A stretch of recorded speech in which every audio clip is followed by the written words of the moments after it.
Amor Mundi. It's a Latin phrase, and it means love of the world. But for us, today, it's more than that. It's actually the key to a fascinating intellectual mystery. The story of two brilliant thinkers who fled the very same disaster, lived in the very same city, and yet somehow remained worlds apart. Okay, here's the puzzle at the heart of it all. You've got these two towering figures, right? Hannah Arendt and Ludwig von Mises. Both of them escaped the same catastrophe, the total collapse of European civilization. Both of them ended up in the exact same city, New York.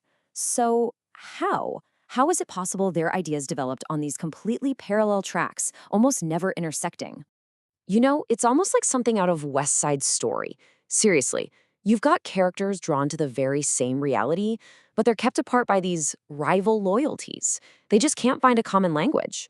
And that's pretty much what happened with Arendt and Mises. They were separated by these rival inheritances, basically the very different academic worlds and vocabularies that taught them how to see everything. Okay, so on one side of the street, you've got Hannah Arendt. She's the political theorist. She's all about experience, what things mean, the public world. Her big question was, why does a total political collapse feel this way from the inside? Then on the other side, you've got Ludwig von Mises, the economist. He's focused on structure, mechanics, the market order. He was asking, how does this system actually fail? They were basically in two different classes, reading from completely different textbooks. All right, so let's start with Arendt. Let's really dig into her side of the story. So her whole philosophy is guided by this idea of amor mundi, this love of the world. But, and this is key, this isn't some fuzzy, sentimental thing. Not at all. For Arendt, it's a really disciplined commitment. It's about taking on the responsibility to care for our shared world, even when it's broken or unjust, instead of just giving up and walking away. And look, this was not some abstract academic game for her. Arendt lived this. She had to flee Nazi Germany back in 1933. Her entire way of thinking was forged in that fire. She's desperately trying to understand, what does it feel like on a human level when your entire world just dissolves, when the very fabric of life just rips apart? She has this incredible metaphor to explain it. She says to think of a political system like a crystal. When it's just sitting there, stable, it seems solid, you almost don't even notice its structure. But then you put it under pressure, and it shatters. And it's only in that moment of complete fracture, that you can finally see its true underlying form. And Arendt, she was a master at analyzing that exact moment of shattering. Okay, so that's Arendt. Now let's cross the street and look at the other side of this mystery, Ludwig von Mises. So if Arendt was all about the feeling, the lived experience, Mises was all about logic and structure.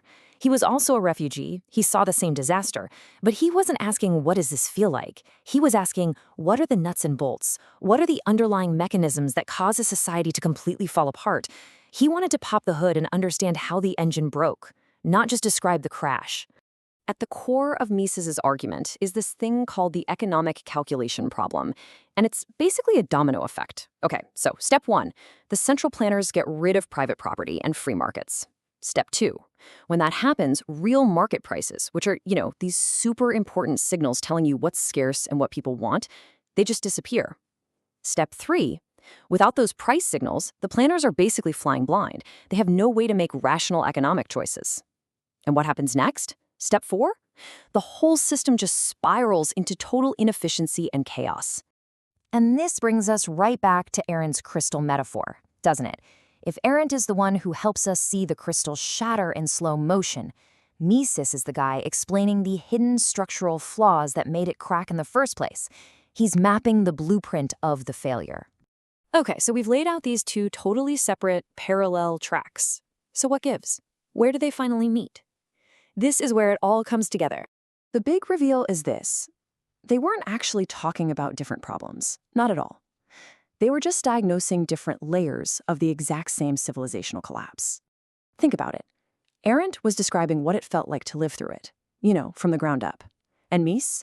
He was describing the systemic economic machinery that drove the whole thing off a cliff. And get this connection isn't just some theory we're cooking up after the fact. We have proof. Actual archival evidence shows Arendt was reading these guys. Her personal library had books by Mises himself, his most famous student Hayek, and a bunch of others from that same school of thought. So this convergence wasn't just a missed opportunity, it was this close to actually happening. Let's make this real with a solid example. The problem of bureaucracy. For Arendt, bureaucracy was this huge political danger. She called it the rule by nobody, this faceless system where personal responsibility just evaporates into paperwork.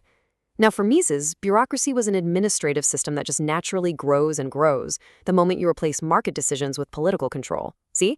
They're describing two sides of the very same coin.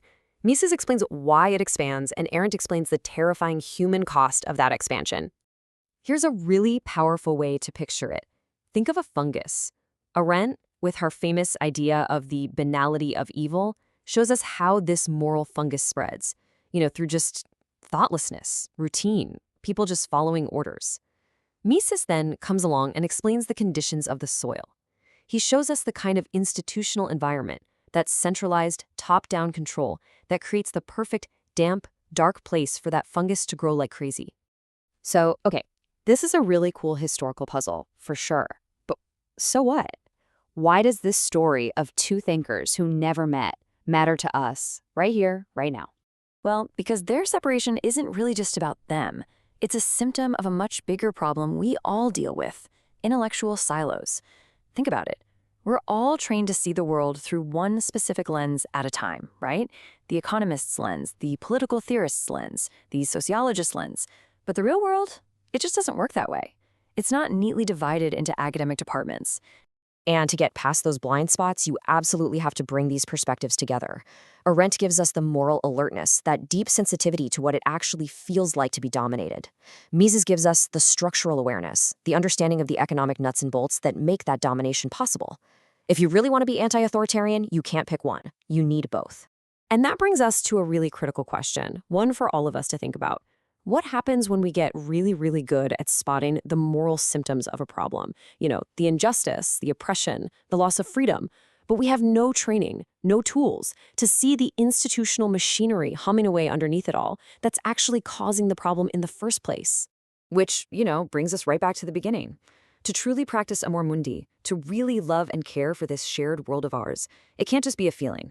It has to be backed up by understanding. It means you've got to be able to see both things at once. The visible, dramatic stage of politics that Arendt describes so powerfully, and the invisible, economic structures that Mises mapped out so logically. You absolutely need both to see the whole true picture.